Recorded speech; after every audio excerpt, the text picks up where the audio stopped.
My name is Darren Hupke, and this is Pixels and Polygons.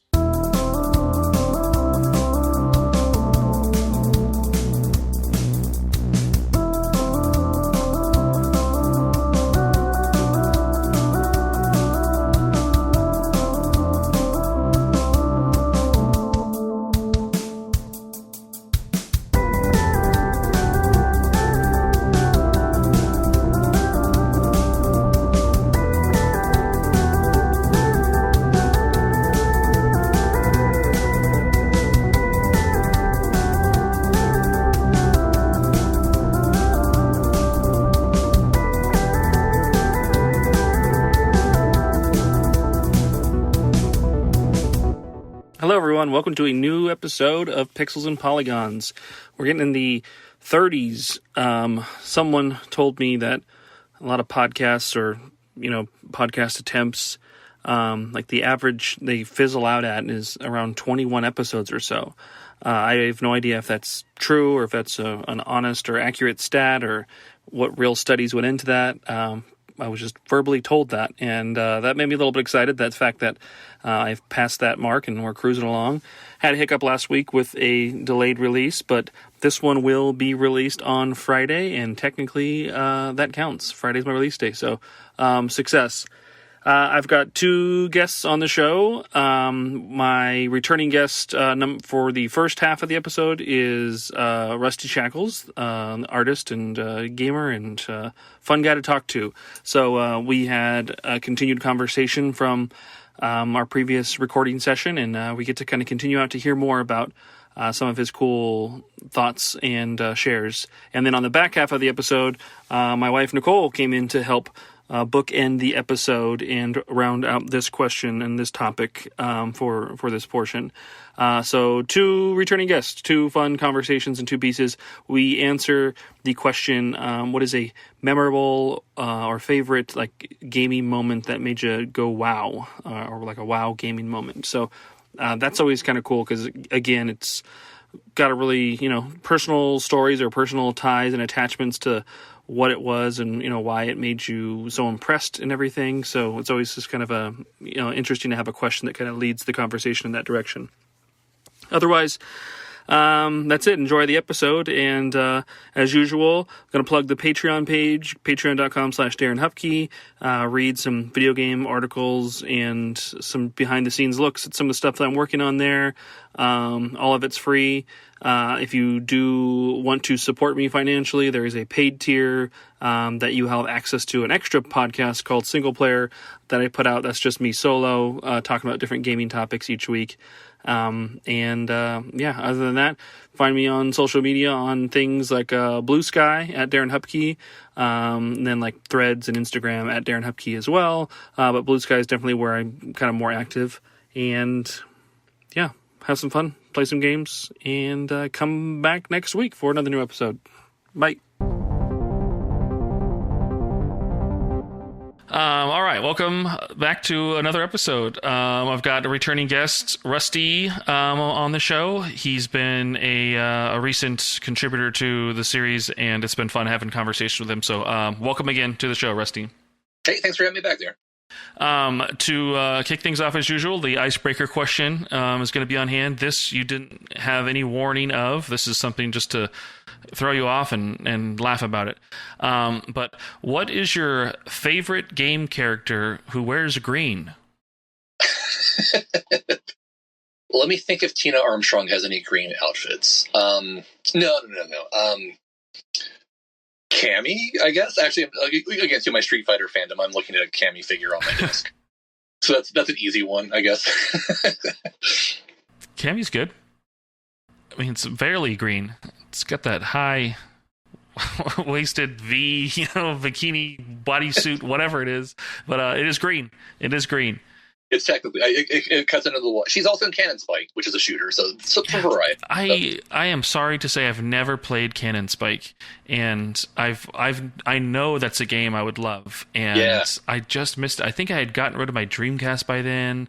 I think I was already nervous that it was going to be obsolete, and so I was prepping for the PS2, so I was trying to get the most I could for it. So my Dreamcast was gone when Cannon Spike came out. I have never gone back, and I absolutely want to.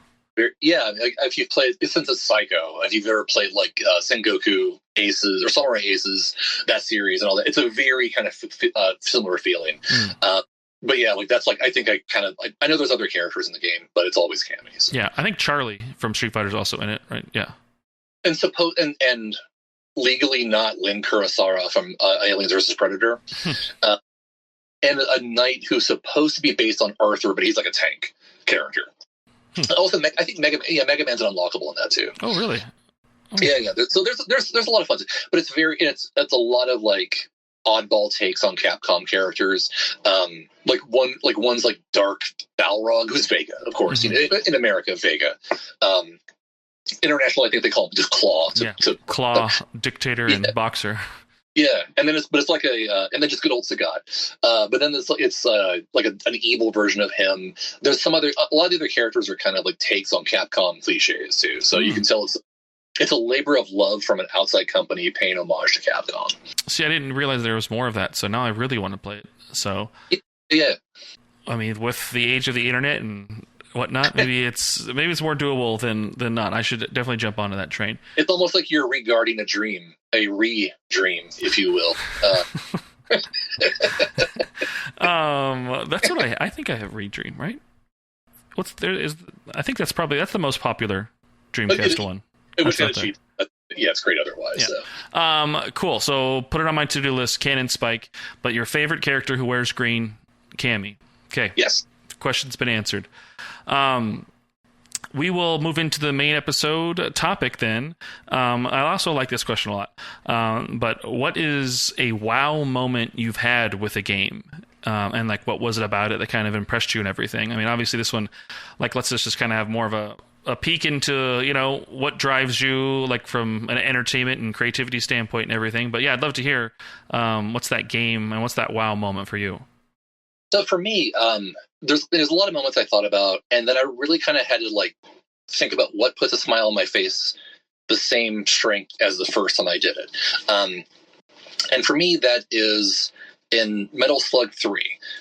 Well, the beginning of the game is fantastic. Just the sprite work is so gorgeous, and you fight that giant crab tank thing, and then you have like, barfing up blood as a zombie if you're a grenade attack. There's so much in it, and by the end of the game, what you think is the end of the game, you're fighting General Morden again. And it's like, all right, cool, whatever. And kind of figure. And then all of a sudden this alien invasion happens.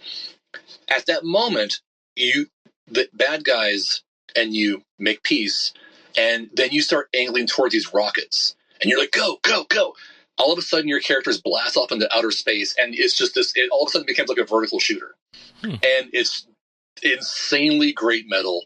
It's just this moment where you're like, yeah, I'm going to go do this now. Like, it absolutely is just pushing the pedal through the floor moment, where I thought the game was over, but it's like, nope, we're going to have one more amazing freaking level. And the game kind of became like more about fighting the aliens after the series and that. And that last level is a mother. But it's a huge, massive payoff. But the transition from fighting military guys and the occasional aliens here or there in like X, I think, to it being like a full scale, like, no, we're going to go blow up their mothership right now. It's fantastic. There's a million ways you can play Metal Slug 3. But do it. Don't watch a video. Go do it. Just listen to what I said, and once you see it happen in real time, you'll get it too. Yeah, I mean, that's a series that has been available. I mean, even on PS2, there was that Metal Slug anthology where they kind of collected it. So it's one of those earlier games that had like a compilation treatment done for it, in like the modern, moving into like the modern era. Did you originally play it like in the arcade or on one of those? I think that by that point it was kind of hard to find a Neo Geo in the area I was living in. I was actually living in Parker, like Callaway, Florida, outside of Panama City, and I think the laundromat had Metal Slug 1 next to my house, so that was kind of cool. But Metal Slug 3 I didn't actually have the opportunity to play until it was released for the original Xbox. And there, you could only bump the settings of difficulty.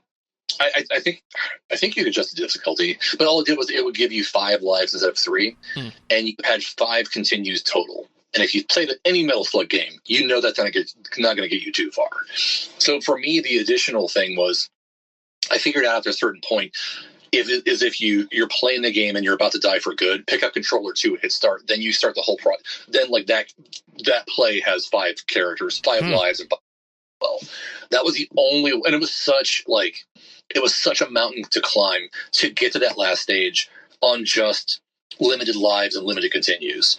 And the relief of getting past that point and then having to another set of lives on top of it made it one of my favorite moments. But whenever like I played the game with my son for the first time, like it was just like, yeah, you're in for a treat. You're gonna, this is everything. This game will stick with you in one way, shape, or form or another. But yeah, there's so much in that game that like I absolutely love. And it's the peak of the series. Other ones that came after, like 5 is good. 4 is not so great, but it really is the top. It really was the big moment for that game series. Yeah, I loved that. We lived in a small town in Arizona growing up, and there was like a small little movie theater in the local town, and right across from it was an arcade. And it was a pretty decent arcade, I feel. I guess I didn't have much to compare it against, so I didn't know, but they had a good variety of games there. But I just remember seeing, I mean, that was my first exposure to a lot of things. I mean, like Mortal Kombat and, you know, NBA Hang Time and like various things. But I remember seeing like a Metal Slug like cabinet for the first time, and yeah, that sprite work, like even with all the way back to the original one, like that just blew me away about how detailed looking it was, and like all of like the animation within, and like the explosions and blood and everything. Like that game just didn't look like any other game. I mean, it did, but it was much more fluid and detailed and crisp and like balanced everything. It was rad. Well, there's such a like ridiculous amount of charm to every little thing in the game too. Like I love when like there's like an attack chopper that you fight pretty regularly. It's like, I wouldn't even say it's a mini boss, but it just drops 3 bombs and you shoot it up the whole time. It's pretty cake. But every time you defeat it and it blows up, it drops a little envelope with like a little wax seal in the back. It's kind of like, is that like from the pilot? Like there's a little bit of storytelling there. Like okay, I'm kind of curious about that. Like I don't think everything needs lore or background to appreciate it, but it's little touches like that. Or like when you get the monkey with the diaper that has an Uzi in Metal Slug 3. That's just awesome. You also fight Bigfoots in that game. You ride a camel slug in the series. There's so much going on. But yeah, there's the one I'm blanking on, but there's the one prisoner who, when you rescue him, has a Hadoken. He actually has like a name. He's got like a whole like canon entry, and like he's a special prisoner. But just all these little touches that like you can tell like this was Irem's or Nazca, I think, and it was like they're like, this is what they wanted to do. You could feel everybody got to put their touches on it. Yeah, those are great games, and I think I just had exposure to the arcade ones, and like 1 and 2 specifically, like in the arcades I played a lot. I never got into them once they hit home consoles, but I always like appreciated them from afar.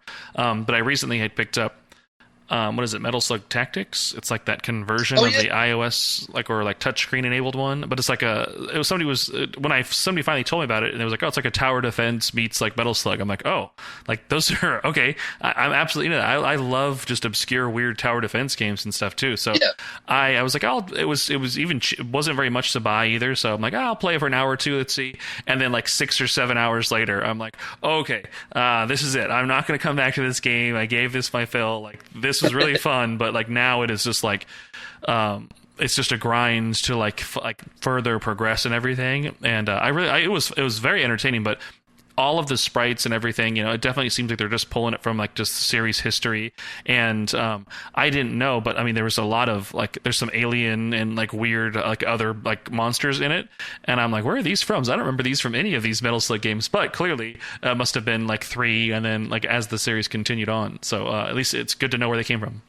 Yeah, I like around 6 they brought the Ikari Warriors in. So like the Ralph and Clark and Leona are actually part of like the Peregrine Forces team or whatever. So then that's like, you know, one of SNK's first franchises. So you have this 40-year legacy history of them being part of that now. They're all kind of in the same universe. and not just King of Fighters. Like they actually are doing what they originally were set out to do. Running and gunning. It surpassed Contra in a lot of ways. And I think Contra people have the memory of, but as far as like this is like the people who actually sat down and kept doing it. It's them. Yeah. Those. I never got to play the arcade Ikari Warriors. I had the NES port of it, and I remember even as a kid thinking like even if I got good at this, I think this is just a brutally designed game that I don't know that you can. I think it's so much luck's involved here, but I still didn't stop me from playing it. I did love that game growing up as well. Rad. So. I guess so. From Metal Slug standpoint, do you see like yourself dabbling back into it? Do you go back to play Metal Slug 3 just to kind of revisit that moment? I kind of like every so often I'll just play through the whole series on the anthology, and I think actually probably I think Metal Slug 3 is probably the game I have purchased the most in most formats. Because since I bought the original Xbox version, PlayStation 2 anthology version, Vita version, or PSP anthology version, then the digital release on the PS4 of the PS2 version, and then Steam, and then there's been so many formats I bought it in. But usually, I think X is probably my favorite to play because I know it's not like. Slug 3 is great. You have to be committed to doing it. X is like the cleaned up version of 2, and it's a much easier pick up and play game to kind of just go through and have fun. But even 1's good for what I mean. 1 I think kind of gets overlooked because it didn't go as fantastical or comical as the rest of the series went. That's worth a play. 4 is not bad. It was when SNK sold off some of their properties to be developed by a different company. King of Fighters 2001 is the most notable, I think, that did not do well. And it's not as good of a game. 5 picked it back up. And 6, I'll say the newer one, like the XX, is just kind of meh. The series really peaked with 3. 5 has some good moments. And 6 brought in a couple things here or there. But they're kind of just, on their laurels at this point. They're kind of we don't really have to prove anything. No one's in the market for this. No one's out there to get like a diehard run and gun, unfortunately. The PlayStation 2 version is interesting. I think people kind of hate on it by default. It's not as bad as people say it is. It's just not good. It's worth it if you're curious. It's the one that's fully 3D. But yeah, again, too, like we were talking about before, via the methods. It's worth trying just to say you've tried it and kind of for yourself and see what you think of it. Yeah, interesting. I'll have to take a look at that then myself. I think Cannon Spike still is number 1 on my list. Though. Yeah, gotta check that one out for sure. Finally, Rad. Well, that does it. You answered the question. That completes the episode. Mission accomplished. Thank you. Or mission complete. Isn't that what it says? I will have your social media stuff below for folks to kind of find you online. You can search Rusty Shackle's art and kind of see some of the cool stuff you've done. Do you have like a gallery page or things where you've kind of posted a lot of the work that you've done? Really, my sale blog is kind of like the most recent stuff. I've done like a lot of different formats and projects and kind of moved around so much. But my sale blog kind of has the stuff that's relevant now. Excuse me. One thing I've actually started doing recently is now that I have a home printer that's really, really high quality, I've been doing I've been taking some of my existing artwork and making replacement packaging. Because I was a lot of the stuff I was doing before was fake posters for games. Now I'm kind of my audience doesn't have poster space, but they might have a copy of a Nintendo Pro Wrestling that they don't have a box for. So, and you'll see the thing. So this is the replica box I have for it, and there's the game itself. Oh, that's cool. So yeah, it's just a matter of I just print the insert out, and this is like a universal protector case or something like that. It's not a very expensive item, that kind of thing. But that's kind of my new project right now, and I call them reswaps. So there's a lot of that going on. I haven't done all of my art yet because I figure Sneak King probably I'm not in a rush. But yeah, there's a lot of stuff going on. So kind of keep an eye on my stuff like for that right now, because that's going to be like kind of my focus for my main project for a while. That's not Hardcore Gaming 101 or everybody, 1-900 Hot Dog or anybody else. Yeah, gotcha. All right. Well, I'll still throw that link down there, though. I mean, I think it's cool looking through your artwork. I mean, putting together the beat 'em up book I'm working on now and seeing some of your stuff. I do like your work, so it's neat to see. So we'll share that in the show notes below. But otherwise, we will definitely have you on in the future, Rusty. I appreciate you coming back on another episode. You have a great evening.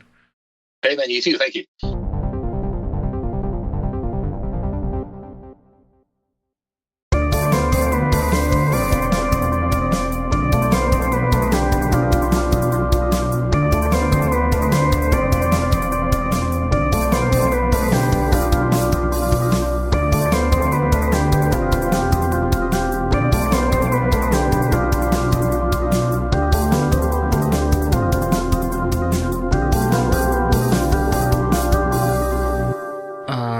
Welcome to a new episode. My returning clutch guest, Nicole, is here. Hello, Nicole. Hi. Hello.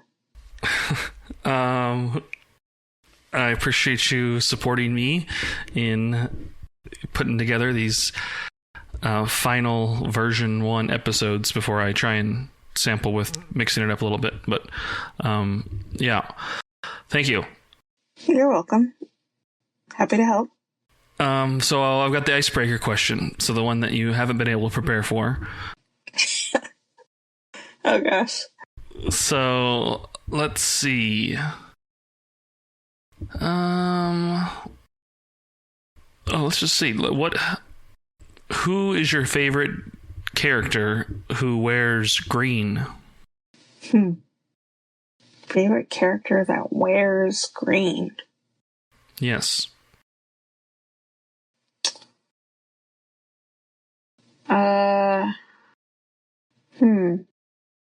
Maybe, Link. Link's, yeah, pretty solid. Yeah, I think that's probably, like, one of my first, like, adventure games that I ever, like, actually finished. Okay. Legend of Zelda: Link to the Past. Yeah, okay.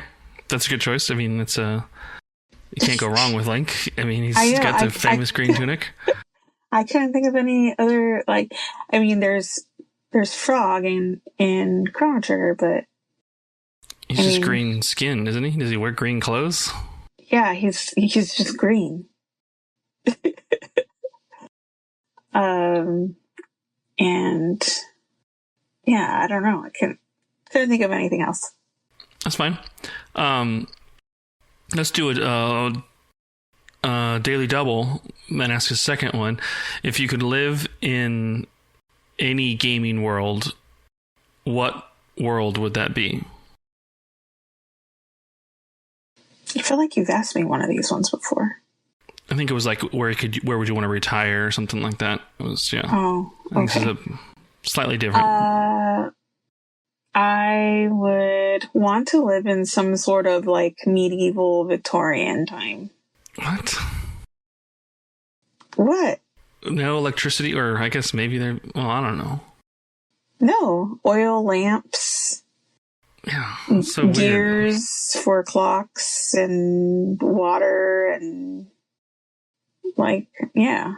It never would be clean. No modern amenities at all. Just I wouldn't mind that. I don't think that I would mind that. I mean, thinking like, me as a person, like I like to just be out in the garden digging in the dirt, like, Okay. That's an answer.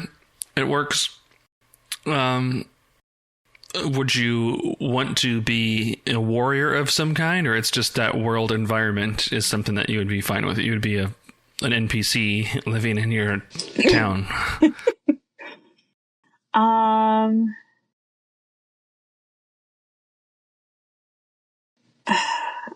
mean, you want me to give you like a character? No. Just, what do you think you'd be? I think that you'd probably just be an NPC of a town, just out of the way and not creating noise. No, I think I'd be like, it's kind of funny to think of it this way, but Russell Crowe's character was it the movie The Gladiator? Is he in the movie The Gladiator? Yeah. Okay. Well, he like retires from being like this crazy, like, hero warrior person. And like, he goes to go live in the country and to be with his family and stuff. He ends up going back into like warrior mode because his family gets like slaughtered. But yeah, I think I'd be like one of these like, NPCs, but then also have this like hidden past of like being a hero or something. Okay. Well, we're through the icebreaker and into the main fire. Okay. So the question for the week, the tone of voice change that might happen because of the editing process. We just had to deal with a tantrum with our 6-year-old who's sick and wouldn't take medicine, and it was just, started out bad cop, and it's hard to just flip back to good cop after that, but luckily Nicole did and was able to get the medicine taken. But tone change in voice and everything from that. Let's try and recover. Back to the main topic. Main question: what is a memorable wow moment you had with a video game? What was it? What was it about it that impressed you? So, do you want to reveal like the game first, or set the stage however you'd like? But what is that wow moment?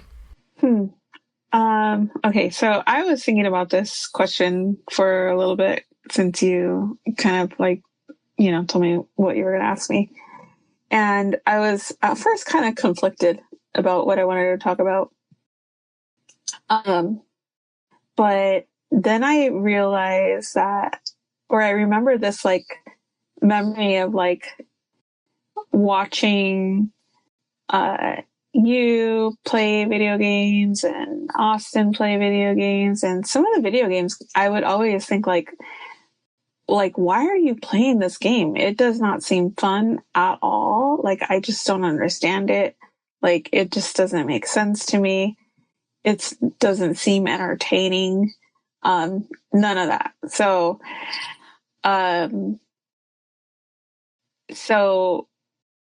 that is probably like the wow moment when I decided to just kind of like give it a chance and try it.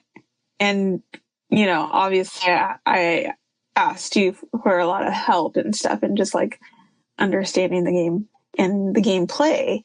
But like, tactics style games, like just like the squares and just choosing little things. And I just didn't understand. I was, it didn't seem like adventurous or very actiony, like in an action adventure game where you're wandering around and you're killing characters or like monsters and things like that. I didn't really see how that could be transferred into like a tactics style game. But so I think my first tactics style game that you kind of showed me was Advance Wars on the DS. But the first tactics game that I actually like saw like previews of it, and I was like, wow, this is like exciting. This is like, kind of like how the first question that you asked me, the icebreaker question of like the theme or like the setting, Jeanne d'Arc. So it's in kind of like like Victorian, like old medieval, like just kind of old setting. And just, I never thought that I would be like so invested in a game and really be taken along with the story. And I just didn't see how that could happen in that type of game. And it really surprised me. Just like the fact that you're leveling up your characters and, you get these nice like cutscenes. I played it on the PSP. I don't even remember when that was. It was 2007. Oh, wow. Wow. That's a long time ago. Yeah, it's just crazy. I don't think I've played a tactics game since then. I don't think. But I've always hoped that there would be like a sequel or something like that. And there never really was, but I really enjoyed like the stylized like characters. I felt like the sprite characters were not much different from its like, animated cutscene characters. Like I felt like they were really like, looked similar, because sometimes, the sprite characters would be like, what? That's what the characters look like in animated version, which happens. Like I think about that when Chrono Trigger, you get like those kind of newer animated cutscenes, and I'm like, what? No. But yeah, I just really enjoyed it, and it really like, just kind of really surprised me. I didn't think that I would ever enjoy it. I never wanted to give it a try because it looks so boring. But I, gave it a chance, and I'm so glad that I did, because that was like probably a game that, besides like the very first like tutorials and kind of like understanding how the movements work and things like that, I played that game like myself and played it all the way through. I beat the game. And so I was really kind of pumped up about that, because, during that time, I wouldn't consider myself any kind of like gamer or person that regularly finishes games, but that was a game that I finished in, I guess you can say, in my early gaming career. But yeah, it was really fun. The Jeanne d'Arc was, I think I told you about it, but I don't know that you've ever tried to play it. But they did port to the PS4 and PS5 Jeanne d'Arc, so you can play it on PlayStation. So yeah, I in preparation for the call, I went back and kind of looked at a few things too, and I saw that and I was like, what? I want to play it. Like, they just be kind of fun to play again on, on like a bigger screen, just kind of laying in bed and playing it. It'll be fun. Yeah. Well, we can download it. It's on, I can put it on the PS4 in the bedroom, and you can just play it there. But cool. I actually also wanted to ask you, just because part of like, I didn't realize you were going to share this one, is like the wow moment. Dabbling in a genre you were unfamiliar with and finding some entertainment out of it. But the, Final Fantasy XI, we always will talk about, like, mm-hmm. You had no like experience with MMOs or anything like that at all. You just saw that game happening. You're like, yeah, I'll try this. And then, hundreds of hours of your life, were then invested into it. But I feel like that, yes, would be like, considered a wow moment for me as well. Just because it was probably like, just kind of a bigger game, I feel like you need to like have a better understanding of like characters and character, like your job development and things like that. But for me, like, but that wasn't ever a game where I said, ew, like, I don't ever want to play that game. That game looks boring, you know? So that's what I'm saying. Like the Jean d'Arc, because of its tactics style, like that, the gameplay itself, like that's where I was like, I don't ever want to play one of these games because they look so boring and I don't know how anybody can find these entertaining at all. But then be completely wowed when I actually play one and understand it. Okay. So for me, it was more of like a bigger wow moment because of that. Just the idea that how is this even fun? Like, there's no way I would ever want to do anything like that. That's crazy. Yeah. And then doing, okay, that makes sense. Yeah. Yeah, Final Fantasy XI was like, yeah, it's not a genre or anything you hated. It was just kind of a different or new experience. And, you know, that was for all of us, you know, diving into that world and everything, going crazy for it. Yeah, okay, cool. Well, yeah, that's a cool wow moment, especially coming from, I mean, thinking about it from that angle, like, you know, something you know, potentially hated and just did not understand and still gave it a shot and a try. So cool. Well, that's that then.